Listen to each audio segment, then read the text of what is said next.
Pokoknya sampean yakin pengiran iku kondang. Islam itu dipimpin kiai keliru ya mlaku, dipimpin kiai bener ya mlaku, dipimpin kiai gonta-ganti ya mlaku.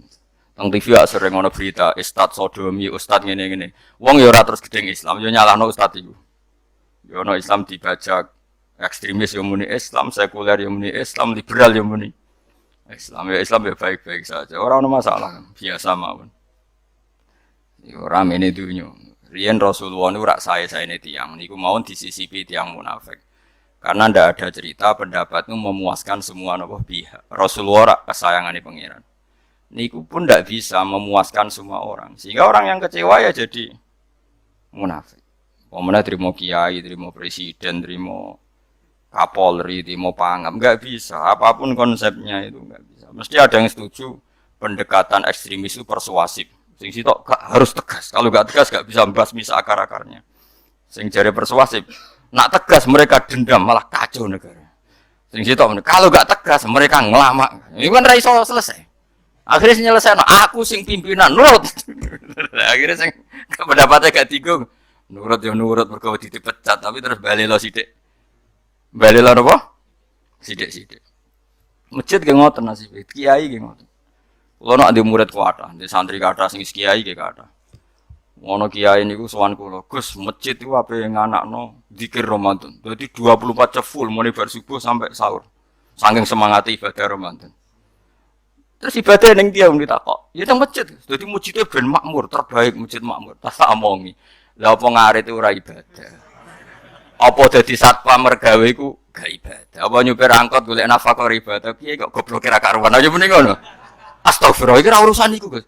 Ya urusane mergo ke takmir dadi ben keren, pas ke takmir masjid rame ngono. Berarti sing nama baike kan kuwe. Nek pengiran ra butuh iku, pengiran kepingine seorang bapak golek nafkah anake, kepingine sekolahan ya satpam teko, ora teko alasane itikaf. Kepingine pangeran yo bis sing tetep jalan dadi wong sing nyetop ku ana bis aja kok mandek mergo itikaf ayo mending. Kecewa lho. Supaya ku piye dicapik ra cukup. Padahal mek kula yo nyucup yo hormat tapi tetep gremeng mergo idenya enggak keturutan. Ya kula yo ngerti rai-rai ngono yo biasa wae cara kula biasa. Tapi sesuai yo sadar deh. Bareng ngajak wong ora gelem akhirnya sadar. Jebule ngandel jeneng nganggo sembang kula wis suwi wong luwih ngandel aku timbang kowe. Lah bento tapi ngandel kowe aku. Wong aliran sesat ta. Ya masjid itu anggere sono salat jamaah iku ya wis rame cara pengiran. Ora perlu rame banget. Nak rame banget terus bakal penrol leren, satpam leren, supir angkot leren. Nah iku jek sepele. Dokter leren. Wong ape loro. Ape loro ape berobat. Raiso, nak lorone emergensi astagfirullah minamikum taqabbal ya karim. Sajane semburu leren maling leren, copet leren, iku apik nek iso ngumpul iku. Makanya ngaji iku ngambek wong alim kan, karena orang alim itu yang tahu duduk perkaranya agama. Seorang lagi yang tahu duduk perkaranya agama. Nabi itu kalau ngendikan itu sampai sahabat itu enggak bisa menampung. Kadang menyebut kebaikan satu majelis sampai 63, sampai 70. Misalnya Nabi ngendikan Al-imanu bid'un wasituna bid'ah. Iman itu ada 63. Terus nyebut terus. Pertama ngendikan a'la la ilaha illallah, tertinggi adalah kalimat tauhid. Wa adnaha imatatul adza anit thariq, terendah adalah menyingkirkan hal-hal yang mengganggu tiang apa? Mukmin atau mengganggu jalan. Terus ngendikan seperti itu. Sehingga pernah suatu saat Rasulullah itu ngaji di masjid. Rasulullah itu ngaji di masjid. Nabi kalau ngaji di masjid itu memang di teras, jadi terbuka. Terus ada pemuda santai dengan santainya nggo pacul, ngliwati Nabi ngaji diliwati. Nggo pacul. Ya santai. Singkat cerita semua sahabat itu mencibiri. Celaka betul pemuda itu. Ada Rasulullah ngaji tidak ikut tapi dia berlalu saja bawa cangkulnya. Kata Nabi, kamu jangan komentar demikian. Jika dia kerja menafkahi ibunya yang lemah atau anaknya yang lemah, dia juga ibadah dan itu juga sunnahku. Hanya sahabat mereka sadar. Jadi untuk meramaikan Islam itu tidak harus semuanya ngaji di masjid. Sing ape kerja ya ben kerja. Yang penting ora dadi germo. Ora pengedar narkoba. Nah, itu ora kerja Kang, perusakan. Jadi sebetulnya orang tuh enggak bisa mengatakan kerja mau pengedarkan narkoba itu ndak. Pengrusakan itu namanya. Tapi kayak adol pentol terus hal-hal yang halal itu namanya apa? Kerja. Dan kerja itu ibadah. efek dari perikiran ulama yang seperti ini, akhirnya masjid daerah ulama itu sepi-sepi. Mergo ngomong ngono terus wong wae nak ngono ora perlu ning masjid. Lah iku kesimpulane sing salah. Kok terus kesimpulane nak ngono ora perlu ning masjid bar saiki. Maksudnya orang ngono sing di aktivitas nggih monggo. Nek sing ada aktivitas di bang turu ning omah kene aduk. Aduk ibadah ning masjid aja aduk turu ning masjid. Nah, akhirnya daerah-daerah tertentu sing akeh ulama mesti masjidnya sepi, tak jamin. Jajal gitu loh ning Rembang. Oh, tambah sepi. Karena ulama cara berpikir. Wong kerja ya ibadah, ngernet ya ibadah, mulang ya ibadah. Akhirnya mau masjid pas tarawih. Iku yang golek sing cepet. Tapi kunane kuno, Nabi sekalipun itu yang namanya orang yang mendengar, tetap ada yang menolak. Konsep perang di luar kota itu kan secara teori militer itu rasional.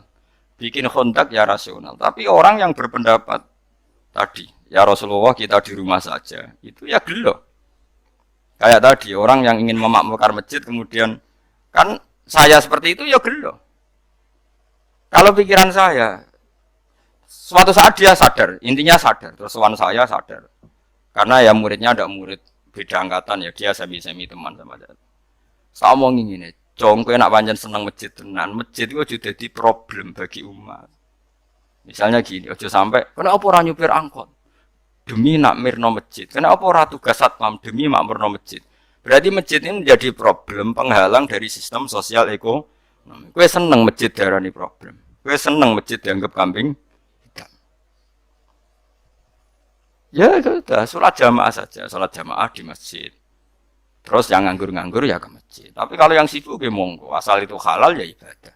Nanti kan Nabi setiap aktivitas muslim asal halal itu apa? Ibadah. Makanya kita harus. Nah, tapi kan pendapat seperti ini itu kan kadang dibantah juga. Tapi ke Ramadan Gus tahun pisan, mosok ngendinan ra setuju. Tak bukti kalau dia hadu nafsi tak tes. Ya wis aku setuju. Syaratnya ketuane takmir ra kowe. Dadi masjid rame pas kowe ra ketua takmir. Isen dene karena dia ingin punya prestasi. Berarti sawang wow pas dene ketua takmir hadun nafsi enggak? Hadun nafsi pasti dia itu cari. Ya jajal pengajian sing gede-gede. Mergo pengurus takmire kepengin pas era dene tau pengajian geden. Pas gak pengurus takmir terus ana pengajian geden. Wah apa rame-rame bareng. Padahal orangnya sama. Nah itu ulama itu tukang ngomong seperti itu. Mungkin menyakitkan, tapi ulama itu terus ngomong seperti itu. Supaya agama ini dibawa berdasar ikhlas, bukan hadun nafsi. Bukan kepentingan pribadi. Tapi tentu ulama tetap ngomong, iktikaf ya sunat, baik, kerja ya baik, amal lainnya asal baik ya baik. Ngomong gitu terus. Tapi kan mangkel loh akhir ulama. Karena bagi pengurus masjid, baik itu pas Ramadan ya masjidnya rame. Bagi yayasan yatim piatu, amal apa ya dikira yayasan yatim piatu. Bagi KBIH, bagi travel amal apa ya umroh. Ya ora. Iki tenan kula raguyan. Mana mungkin travel umroh dalil kowe nek ade dhuwit luwih kekno cahaya yatim, kekno masjid, gak payu travel. Tapi dalile al umroh ilal umroh kafaratun lima bainahuma. Umroh itu yang mengkafaroi dosa. Jadi dan itu kersane Allah, orang macam-macam pikirannya kersane Allah dan baik-baik saja. Dunia diukala-kali ini ya baik-baik saja. Allah ya tenang aja tetap suka. Cuma ulama harus ngomong seperti saya. Jadi karena keterbatasan manusia sehingga yayasan yatim piatu mesti ngomong. Seakan-akan ibadah terbaik yang nyumbang yatim piatu. Nanti yang di travel ibadah terbaik ya sowan Nabi, umroh.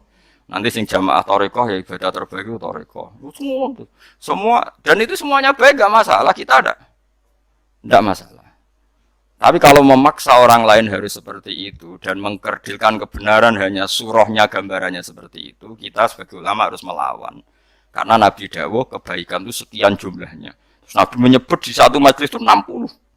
Sampai yang diantara yang disebut itu nganti ono sing jorok. Wa fi buti ahadikum sedekah. Kowe ngeloni bojomu iku sedekah. Sampai sahabat takok, ya Rasulullah masa urusan gitu ibadah. Ayat ya haduna syahwatahu wa huwa la ilahi ajrun. Masa urusan kelon itu ganjaran ibadah. Terus Nabi jawab, kata Nabi, faqih falawadu fi haramin akana alihi wisrun. Kalau andikan dia meletakkan mental seknya atau aktivitas seknya di luar yang halal, apakah itu tidak dosa? Iya ya Rasulullah. Terus kata Nabi wa kadzalika, begitulah kalau diletakkan di halal dia juga dapat apa paha. terakhir Nabi ngendikan takufu syarraka anin nas fa innaha shadaqatun minka ala nafsi. Jika kamu itikaf di masjid tidak bisa, adol pentol tidak bisa, jadi satpam tidak bisa, aktivitas sosial yang menguntungkan orang lain tidak bisa. Takufu syarraka anin nas. Yang penting kamu tidak berbuat buruk yang merugikan manusia. Sehingga sampai ada riwayat dari orang sufi, ibadahnya orang zaman akhir itu tidur. Karena anak tidur itu gak ganggu wong. Iya. Paling bojo tok sepetan. Tapi kan yo nyopet yo ora, zina yo ora, ndelok wong ayu yo ora.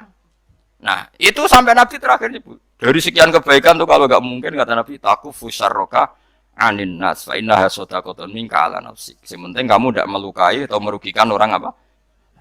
Sehingga misalnya ulama kok ngerti ada orang tidur di rumah, wong apik, gak ganggu wong.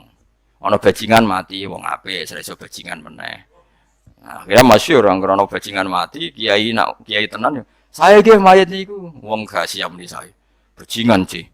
Saya padahal ning atine kiai nek mati ya apik, wong ora iso bajingan lho. Akhir dari bajingane ya wis mati. Lha sekarang ngakhiri bajingan apik ta elek? Apik. Berarti matine elek ta apik? Apik. Maksudnya kiai apik iku apik matine ora apik wonge. Lah wong gak trimo pikirane apik iku. Wonge. Lah kiai ndake sebentar maksudnya apik nggih niki. Ngomong keberatan. Ayo mun apik. Ya sesuk kan wedi yo. Nggih apik. Lah itu ilmu. Jadi ngaji ilmu itu orang harus punya kesiapan pendapat meskipun itu kita tidak siap. Wa wasa antakrahu syai'a wa huwa khairul lakum. Pendapat meskipun kamu kadang tidak cocok, bisa saja menurut Islam itu ini lebih apa? Baik. Karena tadi kebaikan itu sekian bentuk. Bisa ulang kebaikan itu sekian apa? Bentuk.